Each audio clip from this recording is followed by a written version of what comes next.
जय श्री राधे। पूज्य श्री सद्गुरुदेव भगवान के चरणों में प्रणाम।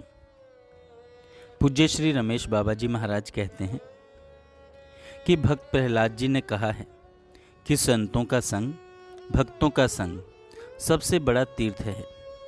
किसी तीर्थ में जाने की आवश्यकता नहीं है, न गंगा, न गोदावरी, न प्रयाग, न तीर्थराज। रामायण में भी कहा गया है, मुद मंगल में संत समाजू, जो जग जंगम तीर्थ राजू। चलते फिरते तीर्थ हैं भक्त, उस तीर्थ में तो गाड़ी से किराया लगाकर जाओ। जड़ है, एक जगह पड़ा हुआ है। भक्त रूपी तीर्थ तो चलते फिरते सच्चे तीर्थ हैं। सच्चे तीर्थ हैं क्यों? उन तीर्थों में जाओगे मेहनत करके, पैसा देकर, किराया भाड़ा लगाकर, तो भी सारे पाप नहीं जलते। कुछ शरीर के पाप जलते हैं, लेकिन मन के पाप नहीं जलते, कभी नहीं जलते। और संतों के पास जाने पर शरीर के पाप तो जलते ही हैं, मन के पाप भी जलते हैं। प्रहलाद जी ने कहा था, भक्तों के पास जाओगे तो वहाँ भगवान की लीला कथाएं सुनने को मिलती हैं, और बार बार वहाँ जाओगे तो हर समय भगवान की चर्चा सुनने को मिलेगी। इससे भगवान शीघ्र ही तुम्हारे हृदय में आ जाएंगे और मन के जो पाप हैं वह आकर उन्हें साफ कर देंगे। जब भगवान की कथा सुनते हो, भगवान नाम सुनते हो, तो भगवान कानों से घुसते हैं और हृदय में आ जाते हैं। वहाँ जो तुम्हारे मन के पाप हैं, लाखों जन्म के, अनगिनत जन्म के जमा हैं, उन्हें हर लेते हैं, उन्हें हर लेते हैं। मनुष्य को सदा दीनता का व्यवहार करना चाहिए। कठोर व्यवहार असुर बना देता है। कठोर व्यवहार असुर बना देता है। किसी को ज्ञान देना है तो नम्र बनकर दो। कठोरता करोगे तो अपराध लगेगा। वैष्णव पर प्रहार करोगे तो अपराध लगेगा।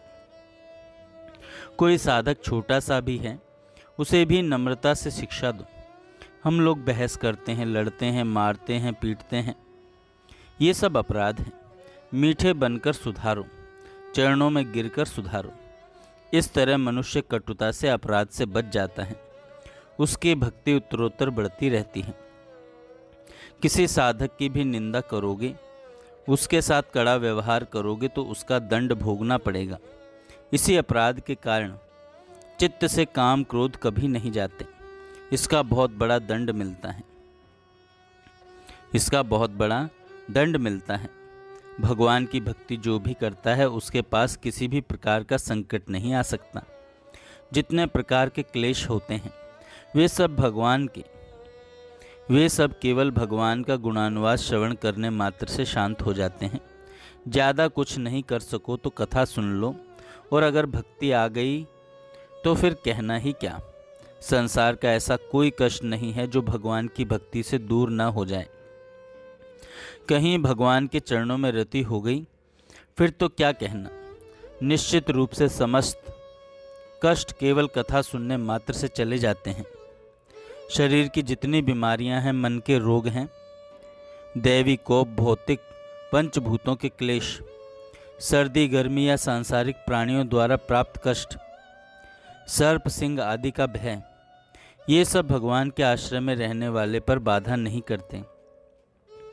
जब भगवान का गुणानुवाद सुनने मात्र से किसी प्रकार का कष्ट नहीं आता, फिर क्यों भक्त बीमार पड़ते हैं? उन्हें मुसीबत, दरिद्रता, अपमान आदि का सामना क्यों करना पड़ता है? फिर क्लेश क्यों आते हैं? ये शंका होना स्वाभाविक है। इसका उत्तर है कि मनुष्य को भक्ति का वास्तविक फल तभी मिलता है जब हम किसी भी प्रकार का भक्त अपराध न करें। कोई कितनी भी आराधना कर रहा है, भजन कर रहा है, लेकिन अगर अकिंचन भक्तों का अपराध करता है तो भगवान उसके भजन को स्वीकार नहीं करते। एक छोटे से साधक भक्त से भी चिढ़ते हो तो तुम्हारा सारा भजन नष्ट। फिर चाहे जब तब कुछ भी करते रहो, उससे कुछ नहीं होगा, क्योंकि भगवान निर्धनों के धन हैं, गरीबों से प्यार करते हैं। मनुष्य भक्तों का अपराध क्यों करता है? मद के कारण। विद्या का मद ज़्यादा पड़ गया तो छोटे लोगों को मूर्ख समझने लगता है। धन का मद, अच्छे कुल में जन्म का मद, तो अपने को सर्वश्रेष्ठ समझने लगता है और दीनों हीनों की उपेक्षा करता है। इसी तरह से कोई अच्छा कर्म कर लिया तो उसका मद, त्याग वैराग्य कर लिया तो उसका मद। सांसारिक वस्तुओं में अहमता ममता के कारण लोग ज़्यादा अपराध करते हैं।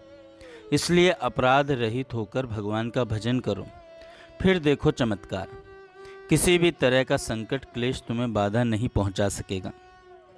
जय श्री राधे।